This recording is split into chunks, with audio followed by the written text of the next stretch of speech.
third section of the Tanakh, or the Hebrew Scriptures, is the writings, or katavim, the things being written. And we'd like to get today to talk about canonization of these writings and kind of what they are, because it's going to lead us into our next discussion, which is going to deal with the Septuagint, which is a different version, supposedly, of the same scriptures. And so we'll get to why I just said the word supposedly.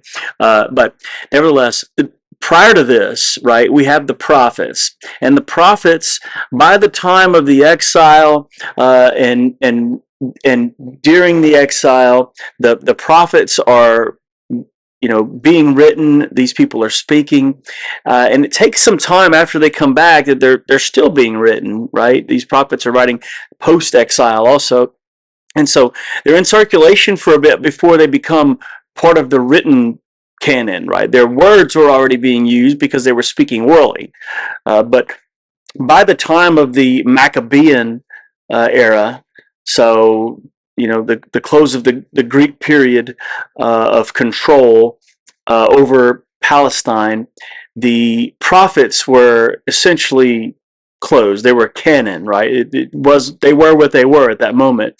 And prior to that, just prior to or after, depending on who you talk to, but around the exile, the Torah was a hard and fast thing. It was canon. We're not talking about when things are being written, but when they were made canon, when it is ubiquitous, and you walk into any place where these books would have been accepted. All right. So now about the writings. The writings are a completely different kind of group of books. Namely, they're divided up into several categories. One of which is the documents of truth, is what they're known as. And this would be Psalms, Proverbs, and Job, right? These are wisdom literature. These are the poetic books. These are books that, written about general wisdom about the world and about the way that we feel, about the way that the next generation should be taught.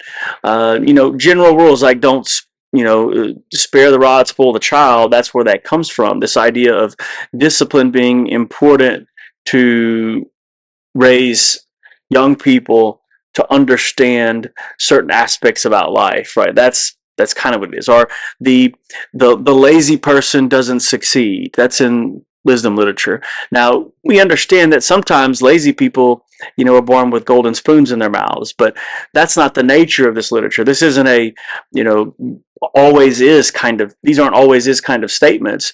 These statements are about general wisdom, about the way that you live in the world, things that you could model your life after, and in general will move you in the direction that you need to go, right? There are exceptions to those things, though. And so this kind of literature is being written and talked about, but not just there. The rabbis would say that anywhere people wrote literature that was of wisdom, of true wisdom, of good knowledge, that thing was still instigated by God, no matter who that person was. And that leads me to an interesting point. If we go back all the way into Egypt, there's a particular relief on a grave site in Egypt inside of a tomb where it looks like almost the exact wording of Proverbs 22:17 through the middle of Proverbs 24. It's on the wall there. And, some people say, well, that means then that, the Bible was influencing the Egyptians. And it could be, right, because of their presence in Egypt at one point. However, the writings there that are on that particular wall were written in the 1500s BC.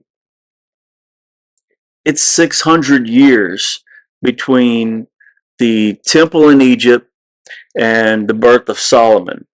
So 600 years prior to when Solomon would have been writing or collecting, these things were already written on that temple wall. That temple is Medinat Habu. It's the mortuary temple of Ramesses III. And it's written on the wall there as a relief, and it's said to be the wisdom of Amenemope. And Amenemope supposedly lived before that. And so some of the crossover here is difficult to understand, other than wisdom is wisdom no matter where you go. And a lot of the wisdom literatures, associated with Solomon, like his collection of literature. It wasn't just that Solomon was writing; it was that he was gathering these things from wherever they may come from. And so nobody's certain about the real author of some of these psalms and some of these proverbs. They just are there. Some of them are attributed to certain particular people to honor them. Like, it's not necessarily that it says a Davidic psalm doesn't mean David wrote it. It could be that it's of David or for David. There's lots of different ways to interpret the way that the Hebrew there is constructed. So people aren't sure about many of these things. Nevertheless, these things are being collected from all over the place, and they're not being used, again, in the same way as something like the Torah, right? Because the Torah is very static by this point. And in fact, it's accepted universally across Judaism and across the various different political and religious parties, like Sadducees, the Pharisees, the Essenes. Doesn't make a difference. The Zealots, any of these political groups, any of these religious groups, they all accepted the same literature there. Those first 5 books, the Pentateuch, was accepted universally, right? So it is absolutely canon. But then during the period when the study of the text became more central to worship rather than the temple, as we discussed before, that's the birth of people like Pharisees. And the Pharisees are there to point people to God through the text, or through debating from the text, through arguments from the text, through meditations on the text of Scripture. And they're using the prophets to do this as well, because the prophets are interpreting things that have been written before and the way that God is in the world, and listening to God and wanting to hear from God. And so they're doing that. But the Sadducees, for instance, didn't do that. They didn't accept, even in Jesus' day, that the prophets were canon. So there's various different groups within Israel that accept some parts and not others. So the writings then are similar in nature to the way that the prophets come about. There are some who would accept some of the writings, and others who would not accept some of the writings. Some of the stuff was still being written and manipulated. If we think about Psalms, for instance, they're really hymns to God, and so if somebody wants to sing a different lyric, then maybe they would sing a different lyric, but some of the stuff wasn't just hardened in the way that we would understand the canon of Scripture to be today. It was a little looser at that point in time. And it's for those reasons that we end up with multiple different communities who have different books that are found at their sites. You think about the Qumran community, where the Dead Sea Scrolls were found in 1947. And the books that they have books that aren't in the Hebrew canon today.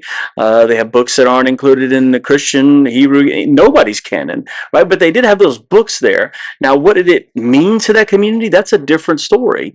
And we may not be entirely sure about some of that. But nevertheless, the writings were influential.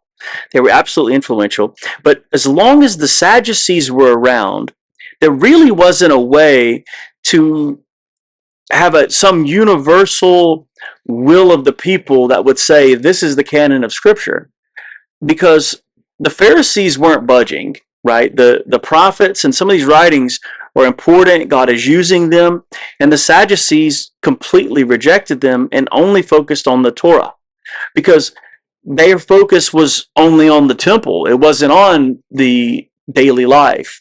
They believed that was it. We go to the temple, we do our thing, we go home, we get to live a long life, and that's the end of the story. The Pharisees thought something different. The Essenes thought something a little different. And with these various different groups around, and with the temple still being in play, it just wasn't going to happen. But in 70 AD, the temple was destroyed by Titus, right, who later becomes emperor. And we're going to get into that in the next episode, because we're going to need to talk about Josephus and how these books spread around the world. But nevertheless, it's still left undone even at the time when the Gospels are already being written. For sure, in the New Testament, Paul's letters have all been written.